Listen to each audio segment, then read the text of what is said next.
Hello दोस्तों, नमस्कार। Avon education channel पे आपका हार्दिक हार्दिक स्वागत है। दोस्तों आज हम शिक्षा मनोविज्ञान के कुछ वन लाइनर प्रश्न देखेंगे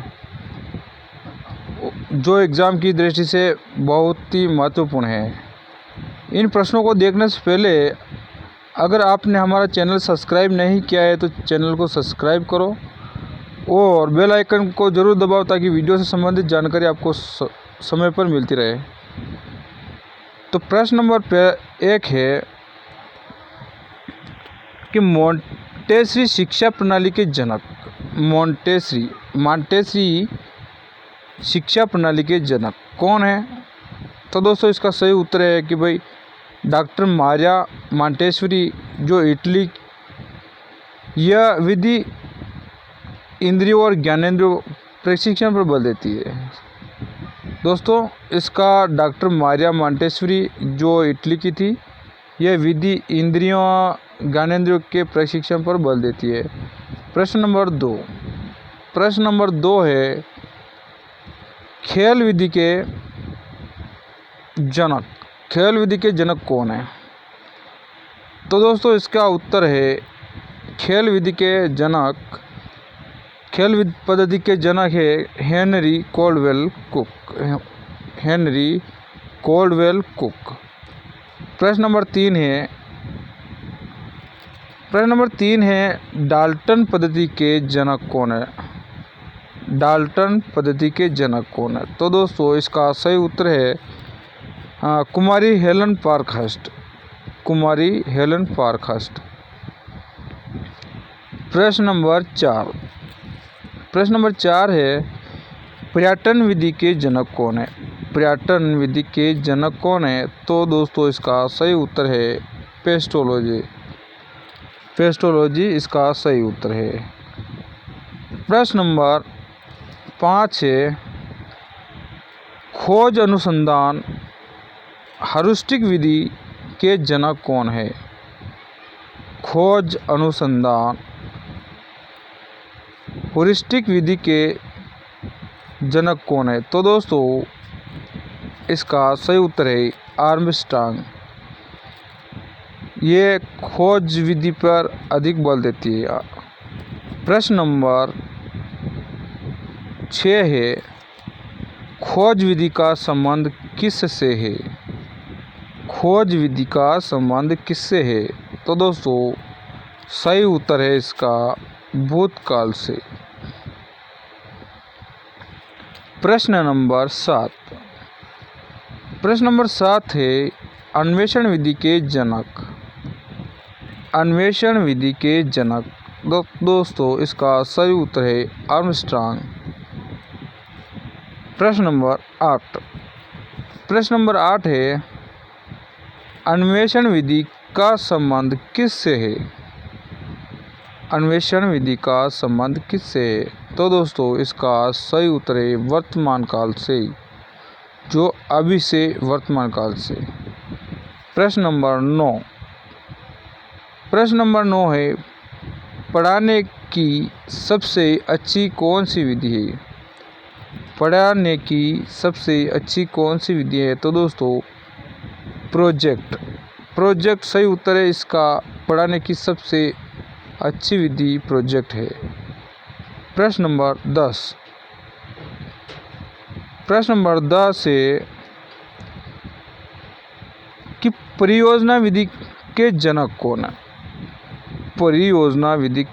कौन है? तो दोस्तों इसका सही उत्तर है अमेरिका के प्रसिद्ध शिक्षा शास्त्री जॉन डीवी के योग्य शिष्य किलपैट्रिक। तो दोस्तों इसका सही उत्तर है किलपैट्रिक। परियोजना विधि के जनक अमेरिका के प्रसिद्ध शिक्षा शास्त्री जॉन डीवी के योग्य शिष्य किलपैट्रिक थे। प्रश्न नंबर 11 है सूक्ष्म शिक्षण माइक्रो टीचिंग के जनक कौन है? सूक्ष्म शिक्षण माइक्रो टीचिंग के जनक रॉबर्ट बुश है। प्रश्न नंबर 12 है इकाई उपगम के जनक कौन है? इकाई उपागम के जनक मॉरिसन। तो दोस्तों मॉरिसन है। प्रश्न नंबर 13 है, जन्म के समय बालक में कितनी हड्डियां होती है? जन्म के समय बालक में कितनी हड्डियां होती है? तो दोस्तों 270 हड्डियां पाई जाती है। प्रश्न नंबर 14। प्रश्न नंबर 14 है, शरीर की सबसे लंबी हड्डी का नाम क्या है? शरीर में सबसे लंबी हड्डी का नाम फीमर, जो जांघ में होती है दोस्तों। इसका सही उत्तर होगा फीमर, जो जांघ में होती है। प्रश्न नंबर 15, शरीर में सबसे छोटी हड्डी का नाम क्या है? शरीर में सबसे छोटी हड्डी का नाम स्टेपीज, जो कान में होती है। प्रश्न नंबर 16। प्रश्न नंबर 16 है, शरीर में सबसे मजबूत हड्डी का नाम। शरीर में सबसे मजबूत हड्डी का नाम क्या है? तो दोस्तों इसका सही उत्तर है मंडीबल, जो जबड़े में होती है। मंडीबल, जो जबड़े में होती है। प्रश्न नंबर 17 है, जन्म के समय नवजात शिशु की त्वचा का रंग कैसा होता है? जन्म के समय नवजात शिशु की त्वचा का रंग कैसा होता है? तो दोस्तों हल्का गुलाबी होता है। 15 दिन के बाद त्वचा अस्थायी रंग को प्राप्त कर लेता है। दोस्तों ये नोट करिएगा कि भाई 15 दिन के बाद त्वचा का स्थायी रंग प्राप्त कर लेती है। प्रश्न नंबर 18। प्रश्न नंबर 18 है, नवजात शिशु कितने घंटे सोता है? नवजात शिशु कितने घंटे सोता है? तो दोस्तों इसका सही उत्तर है 18 से 20 घंटा है, किंतु हर 2 घंटे में जाकर अपनी मांसपेशियों को घुमाता है। 18 से 20 घंटा है, किंतु हर 2 घंटे में जाकर अपनी मांसपेशियों को घुमाता है नवजात शिशु। प्रश्न नंबर 19, बालक का विकास 6 वर्ष तक लगभग कितने प्रतिशत हो जाता है? बालक का विकास 6 वर्ष तक लगभग कितने प्रतिशत हो जाता है? तो 90% तक हो जाता है। प्रश्न नंबर 20। प्रश्न नंबर 20 है, बालक का विकास 10 वर्ष तक लगभग कितने प्रतिशत हो जाता है? बालक का विकास 10 वर्ष तक लगभग कितने प्रतिशत हो जाता है? दोस्तों इसका सही उत्तर है 95%। प्रश्न नंबर 21। प्रश्न नंबर 21 है, बाल्यावस्था में बालक की हड्डियां कितनी होती है? बाल्यावस्था में बालक की हड्डियां कितनी होती है? तो दोस्तों बाल्यावस्था में बालक की हड्डियां 270 से 350 तक होती है। प्रश्न नंबर 22। प्रश्न नंबर 22 है, निःशुल्क एवं बाल शिक्षा अधिकार अधिनियम 2009 का विस्तार किस राज्य में नहीं हुआ? तो दोस्तों इसका सही उत्तर है जम्मू कश्मीर। प्रश्न नंबर 23। प्रश्न नंबर 23 है, शिक्षा का अधिकार 2009 के तहत निजी विद्यालय को कितने प्रतिशत सीट आरक्षित करना अनिवार्य है? तो दोस्तों सही उत्तर है 25%। प्रश्न नंबर 24।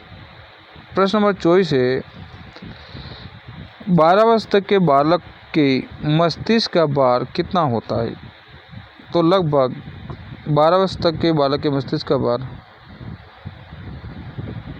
1260 ग्राम, जबकि एक स्वस्थ मनुष्य के मस्तिष्क का भार 1400 ग्राम होता है। प्रश्न नंबर 25। प्रश्न नंबर 25 है, मनुष्य के शरीर में कितनी हड्डियां होती है? मनुष्य के शरीर में कितनी हड्डियां होती है? तो दोस्तों 206 हड्डियां होती है, जबकि बालक के जन्म के समय 270 हड्डियां होती हैं और बाल्यावस्था में बालक की हड्डियां 350 हो जाती है। प्रश्न नंबर 26। प्रश्न नंबर 26 है, किशोरावस्था की मुख्य विशेषता निम्न में से है। किशोरावस्था की मुख्य विशेषता है वो है आत्मगौरव। आत्मगौरव। प्रश्न नंबर 27, विकास व्यक्ति में नवीन विशेषता और योग्यता प्रस्फुटित करता है। कथन किसका है? विकास व्यक्ति में नवीन विशेषता और योग्यता प्रस्फुटित करता है, यह कथन किसका है? तो दोस्तों ये सही उत्तर है हर लोग का। प्रश्न नंबर 28 है, जिस प्रक्रिया से व्यक्ति मानव विकास के लिए परस्पर निर्भर होकर व्यवहार करना सीखता है वह प्रक्रिया है।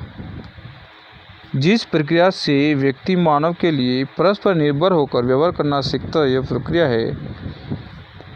तो दोस्तों ये है सही उत्तर समाजीकरण।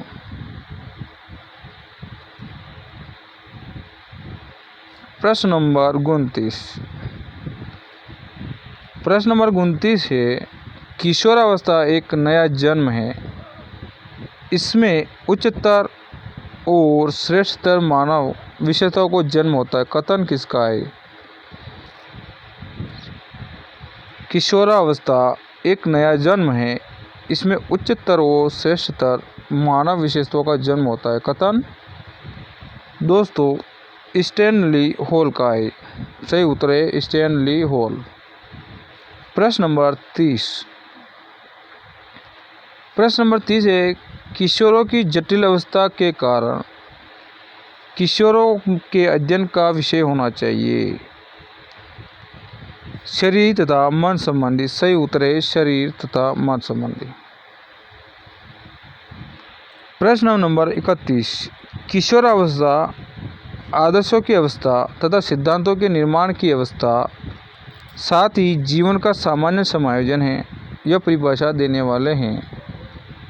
तो दोस्तों यह परिभाषा जीन पियाजे ने दी है। प्रश्न नंबर 32। प्रश्न नंबर 32 है, एक शिक्षक शिक्षार्थी के मानसिक विकास का ज्ञान प्राप्त करके जिसकी योजना नहीं बनाई जा सकता वह है शारीरिक विकास। एक शिक्षक है शिक्षार्थी के मानसिक विकास का ज्ञान प्राप्त करके जिसकी योजना नहीं बना सकता वह है शारीरिक विकास। प्रश्न नंबर 33। प्रश्न नंबर 33 है, मनुष्य के शरीर में हड्डियों की संख्या कम से कम होती है। मनुष्य के शरीर में हड्डियों की संख्या कम से कम होती है दोस्तों प्रौढ़ावस्था में। प्रश्न नंबर 34। प्रश्न नंबर 34 है, किसको प्रशिक्षण द्वारा व्यवहार में संशोधन की प्रक्रिया माना गया? तो दोस्तों अधिगम के माध्यम से प्रशिक्षण द्वारा व्यवहार में संशोधन की प्रक्रिया माना गया। 35वां प्रश्न है कि किशोरावस्था की प्रमुख समस्या। किशोरावस्था की प्रमुख समस्या है वो है समायोजन। प्रश्न नंबर 36, संवेदना ज्ञान की पहली सीढ़ी है। यह है संवेदना ज्ञान की पहली सीढ़ी है। यह है मानसिक विकास। प्रश्न नंबर 37। प्रश्न नंबर 37 है, किशोरावस्था बड़े संघर्ष, तूफान और विरोध की अवस्था है। यह कथन है किशोरावस्था बड़े संघर्ष, तूफान और विरोध की अवस्था। यह कथन है स्टैनली हॉल का। तो दोस्तों वीडियो अच्छा लगा हो तो लाइक शेयर सब्सक्राइब जरूर करें और कमेंट बॉक्स में ज़रूर बताएं कि वीडियो आपको कैसा लगा। धन्यवाद दोस्तों। ज़्यादा से ज़्यादा शेयर करो और सब्सक्राइब करो। धन्यवाद।